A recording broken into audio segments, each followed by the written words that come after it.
Hello everyone, today we are going to learn basic Shift Architect tutorial how to send to layout. So for example, I will create simple plans with these all tools.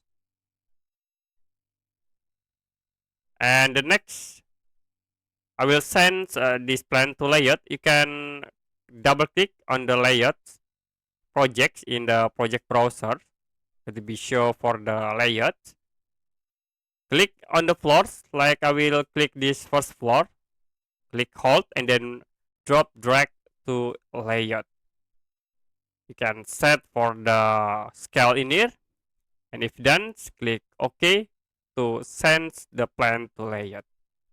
You can click, you can move here or to move another area or the text. Click outside to set the change. Okay, that's it for basic Shift Architect tutorial how to send to layout. If you have any question about tutorial, you can comment below this video.